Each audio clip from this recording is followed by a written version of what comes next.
everybody else. He was right there in the mix. Yeah, he was a ring. He was ring crew, became a referee, and then eventually a wrestler. So, yeah, no, look, you're right, and the fact that he said what I said didn't make sense. I'm scratching my head that he thinks it's okay for a wrestler like Chris Payne, a perfect example. Chris Payne, who is an NYPD officer, who works all day long, protecting New York City from God knows what, and puts his life on the line. Comes to the show, gets changed, goes over his movesets, works out in the ring, stretches, does all his thing. Also works with his friends because other people in there are his friends, and does what he has to do. We've seen Darius Carter show up in shirt, tie, suit, jacket, shoes, and bringing and having to get changed at the show because he came right from work. We've seen it with everybody. And that kid's always in a gimmick. Oh, he absolutely is. So, and just because you're a heel, you don't have to be a dick. I mean, you look at, for instance, look at Jake. Jake's a school teacher, right? I think so. Something like that. He works in schools. He doesn't live in Staten Island. That kid's there every week. And he doesn't drive either. Oh, he doesn't even drive. So look, Thursday nights they do that training, right? They train. I want to say they train Tuesday, Wednesday, and Thursday. Well, so that kid is there every day, helping people pretty much still learning himself. So don't tell me that kid. I mean, look, that kid. He if he lives in Queens, I think he said he lived in Queens. He deals with Rugrats all day long, and on the weekends he should be relaxing instead of going out, travel all the way to Staten Island to do a wrestling show. But he's there the moment they open those doors to help do everything. Yep. I mean, and then this fucking kid, people like that, and for him to sit there and bash Donna and do this, and of course, bro, everybody could come up with an excuse. Oh, yeah, I thought that was Billy in the background, and, I called him a troll, and come on, everybody knows what troll means in this fucking business and shit. Right. I mean, come on, don't fucking play stupid. No, you're right. He's it's funny how he's a product. You mentioned Creative Pro, and I knew that was coming. That's why, I did my due diligence to make phone calls and make emails of the fact that he's worked a show there, and he got some pre-show advice from Kurt Hawkins, but he actually never attended their school classes, training, or anything else. Yeah. And he's listed on their roster as a guest. So. And then didn't he claim that he did the training before Creative Pro even started? Well, he said he started training 18 years ago, which. Yeah, but 2014 he came back. He said. Yeah, that was 4 years ago. Well, Creative Pro was came into effect January of 2014. Okay. Right. As far as I Am Mike Sharp's gym, he said he was training there in 1999. That gym was open from 1996 to 2007. It's produced maybe a half dozen decent to good wrestlers, including Crowbar. But for the most part, it's produced absolute garbage, and it's still not open anymore. But that wrestling company that Mike Sharp, they made him the GM. It was Brawl Wrestling, is absolutely garbage, and it is produced garbage. They just had their first annual Iron Mike Sharp Memorial Battle Royal, and it was probably the worst thing I have ever seen on video in my entire life. The fact that they took video to prove that it happened, that person probably should be burned at the stake for allowing that to be videoed. John, you've been very quiet. What's your take? I'm just taking it all in. I mean... Oh, Jay, what's up, Johnny boy? What's up, Davey? I was just listening to that dick talk. I'm a little upset you didn't flip out or anything. Well, I left that to you, bro. I knew I did my diligent part to allow you to speak your part. You guys are the one with that have the beef with the guy. I mean, I think he's a dick too. I mean, you know what? You saying just because you're fat, you can call somebody else fat. I don't agree with that. No, you're right. It's not the right thing to do. That's fucked up, bro. Everybody's got feelings. You shouldn't be shaming anybody. You know, take care of yourself before you worrying about anybody else. And he obviously hasn't done that. Well, what's that saying? Something yourself before you. You know, like you said, I don't have beef with the kid. Listen, if I see him at a wrestling show, I wouldn't even recognize the fucking guy. Okay. Unless he's dressed in purple and looks like Grimace.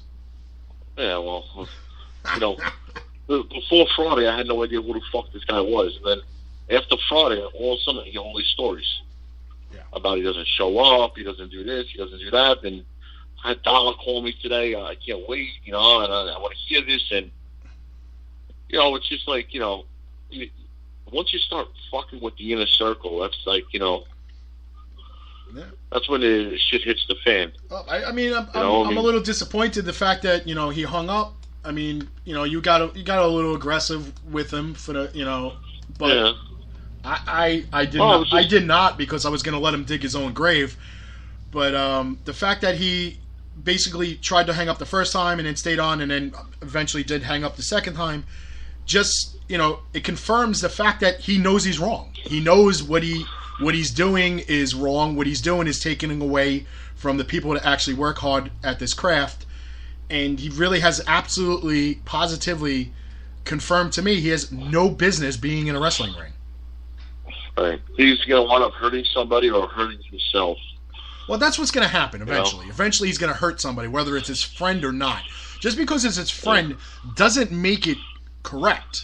If your friend doesn't have training and you don't have training, then there's absolutely no reason for you to be in the ring. If you hurt your friend because of the lack of training, or your friend hurts you because of the lack of training, it hurts you, it hurts the promoter who was stupid enough to put you in the ring, and it hurts everybody in the locker room because if there's a lawsuit, there's nowhere for them to work. Uh-huh. So, and anybody linked to his name, promoter-wise, people are not going to want to work there because they employ him. Wait, let me, because I honestly, today at work, I was sitting there trying to, like, Google YouTube shit of him, and I swear to God, every single thing that I saw, I pulled up, was him in his backyard. Now, that may just be like the top 20 videos that are shown or whatever, but, and then I saw the Aaron Bradley thing or whatever. I don't even know who those guys are, but, you know, that's all I saw. I didn't see him with any other match inside of like a building or a promotion. Well, he said he didn't work for many other people than Rob Fury. Yeah, he said he didn't work for many other people, but meanwhile, his minions all on Twitter and everything else automatically jumped to his defense, saying that he's trained. He's trained at Iron Mike Sharp's gym. He trained at Creative Pro. He trained this. He trained that. And they're automatically jumping to his defense. Meanwhile, the only thing they're doing is defending somebody that doesn't have legitimate training, has no significant time training in the ring or outside the ring, and it's just very evident that he doesn't care about what other people think in the locker room, that, like I said, regardless if he gets paid or not, that he thinks he's hired outside talent. Just because you're hired doesn't mean you're paid. It means you've been brought in to do a service, regardless if you're paid or not. Mm-hmm. Whether you do it for free, that's your own problem, which is really stupid. That you're going to take 5 hours out of your busy time, your busy day of filming, you'd think you'd get at least paid for it. So, you know, but Rob Fury not paying somebody is not a big shock in anybody's world. Well, so explain to me, what does he do on his YouTube videos? Does he talk about his wrestling figures or what? I don't, you know, to be honest with you. He said he used to make action figure videos. He started as doing action figure videos for WrestlingCollectibles.com. What does he do now? What does he do now? I don't know. We didn't get that far into it. I mean, from the way that he speaks and everyone claiming that he's the family man, etc. I mean, listen, which nobody's denying. Nobody's denying how he is in his home or his primary place of employment, that he's not a good guy. Nobody is saying that. But when it comes to the wrestling industry and his separate, I guess, persona, that's what we're talking about. Yeah. Well, I mean, a lot of people are saying that he doesn't do this, he doesn't do that. I mean, why would people want to book him?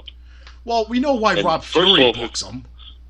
Well, I mean, yeah, if he's the only one, I mean, I can tell you this, I guarantee you that Joe Bellini wouldn't book him. What the fuck? I mean, what's he gonna do? Make hot dogs? No, that's Papa Bellini's job. Yeah, Papa Bellini makes mad money doing that too. Well, look, I'm getting a lot of messages and feedback and everything else from people that apparently don't like him, and I'm sure as soon as this hits the archives and gets up to the Twitter page, that I'm going to be catching heat from a lot of his supporters. Oh, yeah, so am I. I don't give a fuck. I don't give a fuck. I honestly don't care, because the more heat on me, the better it is. Anybody that collects 10,000 figures, I don't give a fuck about. Well, I mean, he's one of those guys that when Toys R Us opens, you got to go find them. I mean, listen, you got that money, good. You making that much money off YouTube, good. If that's your hobby, I'm happy for you. You make 10,000 figures, good. You make your videos and you get beat up in the ring and over lunch. I mean, all right. Look, I mean, the bottom line is he's got 606,768 subscribers to his YouTube channel. Okay, so to be honest with you, he ain't making that much money off his YouTube videos alone. Okay, because it goes by click. You've got Google AdSense, things like that, sponsors, whatever the case may be. You ain't making that much money. Okay, in comparison to one of the girls that I follow on YouTube, her name is Jenna Mori. She's known as Jenna Marbles on YouTube. She has 17,837,221 subscribers. Okay, that is her primary job. She gets invited to conventions. They do Streamy Awards for YouTubers and things like that. She's making a movie.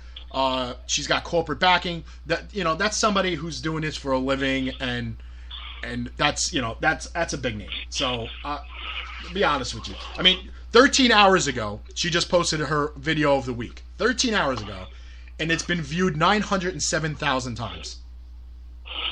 Yeah, well, listen, he's got a good following too, though. So he can't. I mean, he's got a good following. Don't get me wrong. I mean, he's six figures. I mean, that's great. But is 6 figures really going to equate to 80,000 dollars a year? He also could get more followers if he actually cared about when he went out and he went into the ring. Listen, I wish Joe Bellini was listening to this, so I could call in right now and book Grim on the show. Joe, you listening? Book Grim on your show and put him against any of your wrestlers and see what they say about him. Right now, he's probably saying, I wouldn't put that fucking guy in the ring with no fucking training. I mean... Actually, he'd probably say, I'll kick him in the teeth with my steel-tip boots. We'll put Richie DeGreg in there against him. Richie probably got more talent than that. That's stretched. What do you mean, Bellini? I don't know. It frustrates me, man. Listen, if you, I love playing hockey, right? Like, obviously, I don't play it no more, or softball or anything. But why go to a place and only give a half-ass? Right. Like, obviously, you know that I like to play softball, right? And I joined your team. I played 2-3 games, and I couldn't do it no more because of my name. Right. Now, if I said to you, I'm going to keep coming, I'm going to keep playing, and say, fuck it, I'm going to play shortstop, and you have a guy that comes every week that could do it, why are you going to put me in if I only play half-ass? I mean, it doesn't make sense. True. And, so you got to love what you do. We got Mr. Talent RDP on the line. Hey, listen, I could probably run circles around him, too. Good evening, gentlemen. What's up, Richie? What's going on there, Moochie boy? Where's Bellini? I know he's watching. He was listening. Come on, Bellini. Bellini can't call. He has a baby on him right now. Throwing up. Yeah, leave him alone. I love Joey. Take care of his little boy. Oh, Richie, you defending your pops? Listen, my business partner, you know? Yeah. keeps the money train going all aboard.